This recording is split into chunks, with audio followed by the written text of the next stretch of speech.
Okay, so this is Country Living Magazine, May 2021. On the cover it says The Art of Slowing Down. Step 1, stop. Step 2, smell the roses. Plus 99 more ways to savor every second of spring. And I only have 5 pages, maybe 6 topped marked. So let's just start right in at the sampler, shall we? A. The welcome from the editor. Every year, usually in the late fall, my dad thumbs through his color blends catalog and orders an assortment of bulbs, hyacinthus, daffodils, and tulips that he and my children will plant during a future visit from Papa. Watching my son and daughter dig in the dirt with my dad is one of those moments I wish I could bottle and revisit in the future when I crave the curious innocence of the elementary school days. Look, Mama, a worm! Or the reassuring calm of my dad's drawl as he patiently teaches two budding gardeners how to maneuver a long-handled bulb planter. But even though I can't bottle it, I do get to revisit it. Whenever the first of those blooms peeks out of the soil and my son runs breathlessly through the back door to alert me that our daffodils are here, I smile and nod, partly thankful for the flowers. They are pretty, but mostly because I know my dad has cultivated a joy that will last well beyond the blooms. I hope this issue inspires you to enjoy spring with the same wide-eye wonder. Okay. B. Backcountry. The date, May 1998. On the cover, a vibrant California breakfast nook with a rag-painted wall. The issue highlighted dreams, bedrooms that prioritize pattern mixing, a how-to-buy guide on handheld camcorders, and a recipe for dandelion tonic.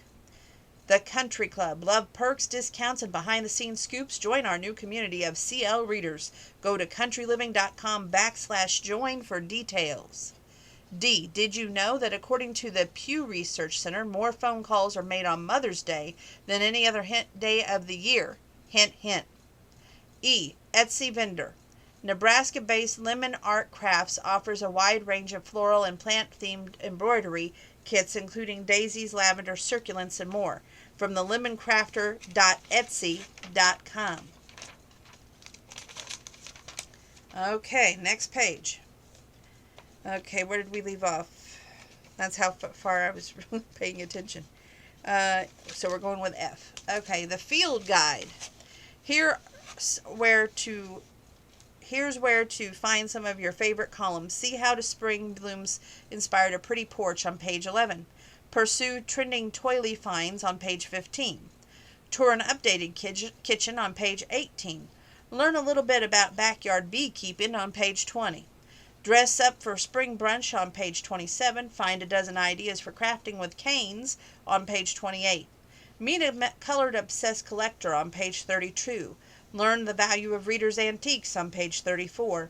Browse teapots with patina on page 38. Pursue porch-perfect real estate finds on page 42. Complete your May gardening checklist on page 44. And see the latest installment in the CL Makeover Takeover series on page 49. On G, that's Gather Day. On May 29th and 30th, the Twain on Main Festival in Hannibal, Missouri celebrates the native son Mark Twain with reading rides and more. Historicalhannibal.com. H is for horseshoe.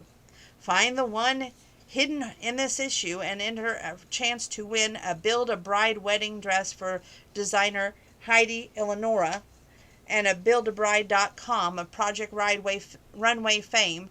The average retail price, $2,500. Instagram on I. Jocelyn Delk Adams of Grandbaby Cakes hopes to inspire new generations of bakers with modern twists of the classic recipes of her Mississippi grandmother at Grandbaby Cakes. Okay, let's see here. No, I'm not doing K next. J. This is Mary Randolph Carter, the Junkin correspondent at Carter Junk. For Junkin, this month's treasure, a paint by number. When I started collecting paint by numbers, I rarely paid more than $1 a masterpiece. Not today. They're far too collectible, and this kitty cost me $1 at Elephant's Trunk at the flea market in Connecticut. I've hung it in the guest room for our young grandson. K is for kids. Artist Denise Felder fuses hand-painted with vintage book pages and other ephemera to create custom collages of children. She also offers custom pet and home portraits starting at $175 for an 8x10 at PASTESF, like Frank.com. And the luxury living, $869,000 for this mansard roof columned wraparound porch, decorative bracket and cupola with a secret lookout. This Red Hook, New York gem hits all the old house architectural buttons. Trust us, the inside is just as dreamy. The agent, Aline Abrahoff at GaryDemario.com. Yes, we're still on the alphabet. Okay. M is for Meet the Masterhead, Ashley Leith, the copy research editor. The book club enthusiast, she's in 4 of them, talks about them and finds the favorites. The Mother's Day wish list is a gray Claire V sweatshirt that benefits every mother counts at ClaireV.com. The Spring Spruce Up. I love how Benjamin Moore's water edge complements our brick bread exterior. The Indie Bookstore. I have a soft spot for signed first editions from the Alabama Booksmith at alabamabooksmith.com. N is for By the Numbers. A few stats tied to this making this issue. 58 sheets of bubble wrap used to ship teapots on page 38, home to their rightful owners. 350 acres of blooms on display at the Grace Rose Farms, page 66. 2,529 chocolate chips in the grad party ice cream cake on page 83. On the cover, this month's subscriber cover, potting station, and newsstand cover, pickup truck, were photographed at Grace Rose Farm. Photographs by David Toussey, styling by Kate Gugar-Calias. P is for produce. For an in-season side, skewer Vidalia onion slices, marinate them in sherry vinegar, herbs, salt, and pepper, then grill. Serve them with a sliced tomato and crumbled goat cheese. Q is for Quilt Square. The Tulip Block by Alice Brooks and Laura Wheeler first appeared in 1930 in the Old Chelsea Station Needlecraft Service, a mail-ordered catalog. R is required reading. In this heartwarming novel, and CL's, Country Living's, Front Porch Book Club pick, Thea Mottram travels to a Scottish coast and starts a new chapter and finds herself in a battle with wills with a handsome local bookseller. The name of the book is called The Bookshop of Second Chances by Jackie Fraser. $17 at thebookshop.org. S is for Shameless Self-Promotion. Made of this heavy-duty canvas, this I Beg Your Garden work apron is perfect for gift and plant lovers. Find it along with other new spring goods at the shop.countryliving.com. T is for Tunes, a porch swinging playlist from CL's associate editor Natalie Schumann.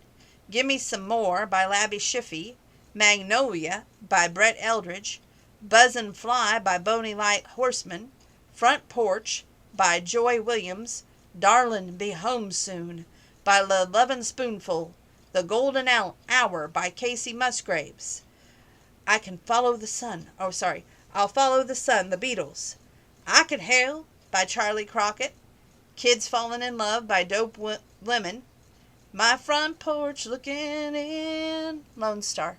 Can you tell I love Lone Star? Anyway, U is Made in the USA. Louisville, Kentucky resident Jenny Jenny Funfnesteele sculpts an eye-catching hat on 1800s braid machine with a hat that required 3 to 4 days from start to finish. With such craftsmanship, and no surprise, she's now the official millionaire of the Kentucky Derby. For memillinary.com. And Ask a Vet. Squirrels are cute, but how do I keep them away and out of my bird feeders? If squirrels are helping themselves to your bird seed, you may want to reconsider the placement of your feeders. Squirrels are great jumpers, but they can't really leap much higher than 4 feet off the ground, or 7 feet from another tree. Baffles, smooth sheets of plastic or metal wrapped around the tree trunks will help prevent persistent squirrels from reaching feeders placed higher up the branches. If your backyard visitors are particularly determined, you can also try a squirrel-proof bird feeder like a weight activity model, which protects a seed from a heavy critter while allowing feathered friends to nibble freely. W is for wallpaper. Tim Paper, a brand new beloved for us, is a removable wallpaper and has teamed up with blogger Brooke Christian, nestingwithgrace.com, on new prints including a sunny lemon motif shown as well as disty florals and a rick-rack strip. $40 per roll at timpaper.com. Why? You are in the know with the country. We'll start it again, shall we? Why? You know you're in the country when the post mistress puts a zucchini in your P.O. box with your mail. Tricia G., Oxford Country, Maine. And it says, how do you know you're in the country? Send us a note at countryliving@hearst.com. X is for cross stitch. A flower truck provides a spring pick-me-up on page 55. Z's is for Z's. Take the wildflower blooming along the California coast during a stay at the Glen Oak Big Sur, where the cabins are nestled in the redwood grove. GlenOakBigSur.com. Ooh, and we only have one more to share with you. That's not very many in this magazine. Oh, and it's just a beautiful picture with a quote. It says, I don't know whether nice people tend to grow roses or growing roses make people nice. Roland A. Brown, the author of Rose Lover's Guide. So that's kind of a nice, interesting thing, and I gave you the down low of what you would find if you do pick up this magazine, which you won't regret. If you're in the middle of redoing your house or doing a room in your house, this is the magazine for you. It really had a lot of decorative ideas, but as for me, I was like going, I just don't see much in this issue. So I hope next issue it's a little bit better. So we're going to start Farm, Ranch, and Living, which is loaded with paper clips. So we'll probably have to do some tonight and some tomorrow. But stay tuned, because I'm not going away just yet.